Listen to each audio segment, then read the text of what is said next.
back to another episode of Growing with Lalascrops. So today's video is all about mulching. I'm currently showing you my corn and sunflower patch. The corn doing very well. So the corn has reached a certain height. So now I want to go ahead and start mulching this raised bed. Throughout this video, I'm going to give you some helpful tips. Of course, I have to give you guys an update on the watermelons and show you how the plants have adjusted. So if this is something that you're interested in watching, stay tuned. So if you are new to my channel, welcome. Do not forget to hit that subscribe button and also that bell notification so that you can get notified once I post a new video. And also, you guys, don't forget to check out my Instagram account, which is at Lalascrops, where I like to post daily garden inspiration. So let's jump right into the video, you guys. This year, I'm really determined to get me some sweet corn. This is the variety that I'm growing, which is peaches and cream sweet corn from Haas Tools, and it takes about 80 days for this variety to mature. The germination rate is 98%. It's untreated, and then you can plant this after the last frost. Seed spacing is suggested at 6 to 8 inches. So I decided to go with the 6-inch spacing so that I could get a little bit more corn in this growing space. And I'm going to tell you why it's suggested to not plant just like a single row of corn. The reason why it's great to plant your corns in blocks so that they can help pollinate each other, you guys, instead of like a single row of, corn. Technically, I do have 2 rows, but I have doubled up in each of the square foots, you guys. So I have technically 2 plants growing within this 1 square foot, or each of the square foots, not one, but each of the square foots. I have a total of 16 plants growing. Another tip that I wanted to share with you guys is suggested to go in and heal up your plants. If you have never grown corn does not grow like deep root, and of course they like to stay hydrated, but their roots are fairly shallow. Healing up your plants will help protect those shallow roots, add a little more support for your corn plants, you guys. Like when they're seedlings, they don't have like the strongest stem. So it's great to go in if you're growing corn and kind of, like I said, just heal up the plants using the existing soil that they're growing in, so that can help protect your seedlings from, possibly snapping or bending as the wind blows and things like that, you guys.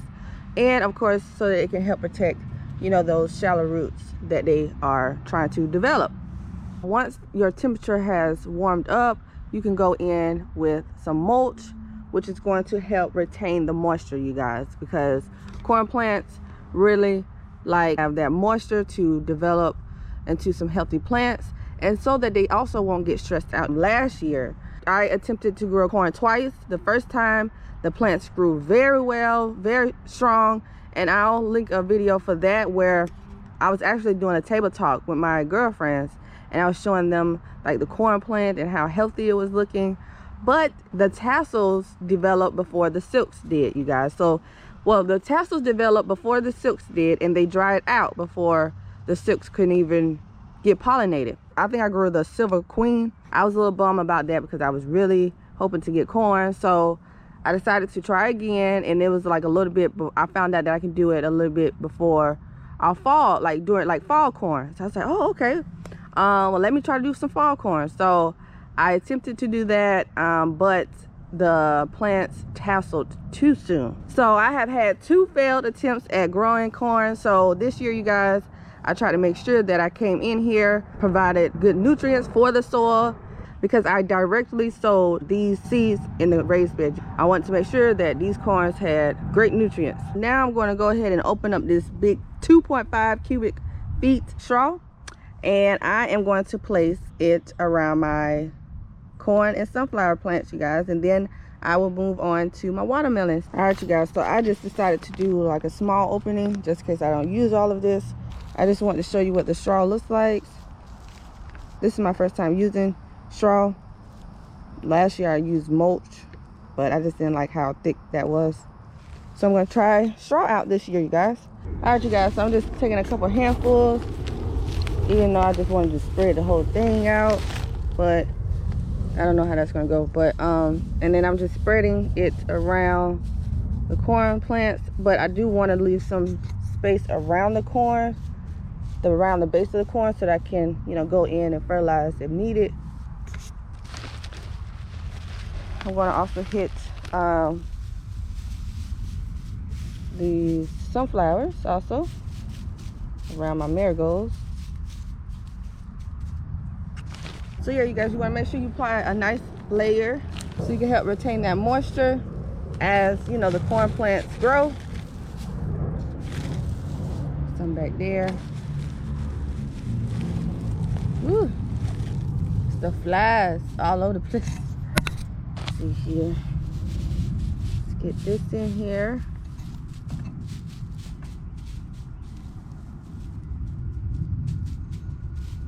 If you guys are wondering what I have decided to plant for my spring 2021 garden, you guys, I have made a video for that. So I will provide a link for that video. And you can find that link in the upper right hand corner of this video. I think that's too thick right there. All right, so you guys, I'm just going to repeat the process to this whole raised bed and then I'll be right back. All right, you guys, so I have added the straw to this 4x4 with my corn and sunflowers in here.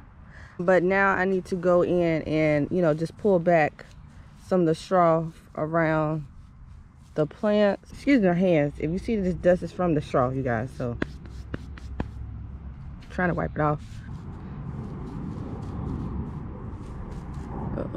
Push this down some. 3 things that you know, mulching is supposed to help with is number 1, with water retention, you know, help keep your plants less stressed out if they don't have enough water. So this is supposed to help retain some of that moisture in your soil for your plants. The second thing is eventually this straw will decompose down into the soil as compost, you guys, so that's an added plus.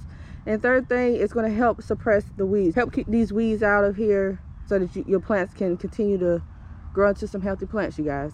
I just wanted to let you guys know about that if you already don't know. Okay, so now I'm going to give you an update on the watermelon plant. Okay, you guys, if you have been following my journey, then you already know when I planted these watermelon plants, you guys. But if you are new to my channel, welcome. Don't forget to hit that subscribe button and also that bell notification so that you can get notified once I post a new video. I planted both of these varieties. This is the Mini Love variety on the right hand side, and then on the left hand side I have my Sugar Baby plants, and I'll get down there soon. But start on this side. These are, like I said, the Mini Love watermelons, and I planted these plants outdoors on 3/26, you guys. Put this back in here. Today's date is April 4th, and look at the amount of progress that these plants have already developed, you guys. They have already started to flower. Now this is a male flower, but if you move up, I do see a female right here, you guys. So I'm really excited. I'm just hoping that eventually all the flowers will bloom together so that I can hand pollinate the female flower, you guys. And I'll make a video about hand pollinating this plant. For some reason the tip of it came off, you guys. It wilted. So I don't know if it was due to the weather, the climate change that we had. The temperature has dropped down, but I have been trying to cover these plants up, not with a warm blanket, but just with my row covers that you see right here, to kind of help protect from not frost really or temperature, but just from pests, so that they can have a chance to develop and of course eventually produce the flowers, you guys. So it's suggested to keep your watermelon plant covered until they start to produce the flowers and bloom, so that eventually, you know, the bees can come and help pollinate these flowers, you guys. So I'm a little concerned about this plant. I mean, the rest of the plant seems to be doing fine. Let me know in the comments below if you think that this plant will eventually spread out and, you know, develop some new growth where watermelon flowers will develop on. So yeah, I have kept it in here in the hopes that, you know, it will still give us some watermelons, you guys. But I have decided to grow some more indoors just in case. All right, so let me go on the other end and come over here, you guys. So over here on the right hand side, like I told you guys, I have the Sugar Baby that I planted. Well, I have N right here, so indoors 2/21, and then outdoors 326, you guys. So yeah, you guys, this is basically just 1 week of growth, you guys. We already have flowers. So yeah, I meant to show you. So on here we do have a male flower right here, and then we have a female flower right here. So the female flower is going to carry the fruit, you guys. So, and I meant to show you guys, I'll give you guys an update sooner, because these plants basically, they did not go into any shock, you guys. This one also has some flowers too. They did not go into any shock, you guys. And if you don't know what I'm referring to as transplant shock, I will provide a link for the video where I showed you guys how I planted these watermelon seedlings and what fertilizer I gave these plants to help with transplant shock, so that they could transition out into the garden very well. And as you see, these watermelon plants have transitioned very well, you guys. They are already producing flowers. I'm just excited, you guys. Like, I try to make sure that I come out and, you know, look at the plants kind of like every day to see how they grow, because this is my first year growing watermelon. So I just, you know, want to learn how the plant grows and develops. It is important to be able to distinguish between like the male flower and the female flower, just in case you have to ever hand pollinate, because currently I don't have like a whole bunch of flowers or blossom just yet, so I don't have a lot of bee action at the moment. So sometimes if you don't have a lot of bee action, you guys, you may have to hand pollinate.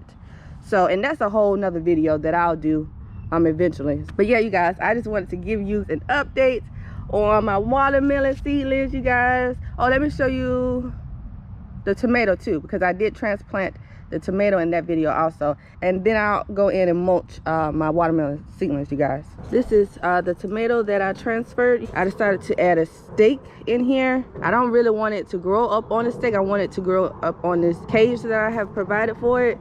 But look at the amount of new growth that has already developed. We got new growth right here, and then this whole stem right here, you guys, is new growth. And of course at the top we have some new growth. You can always tell the new growth because it's a little lighter than the rest of the leaves. But yeah, you guys, the tomato plant also transplanted very well, you guys. So like I said, make sure that you guys check out that video where I showed you how I transplanted the tomatoes, my tomato plant, and my watermelon seedlings, you guys, and what fertilizer I provided for these plants to help with the transplant shock.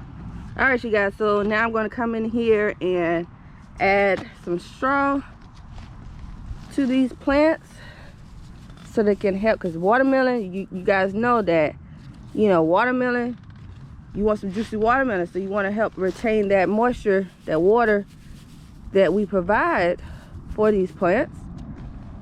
So I'm just hoping that the weather starts to be a little bit more consistent as far as, you know, the heat, because we have been having a little cooler nights and afternoons. All right, you guys, so that basically concludes today's video, showing you how I mulch the corn, sunflowers, and my watermelon plants, you guys, and some of the great benefits of mulching, you guys. I just decided to go ahead and do the rest of this flower raised bed.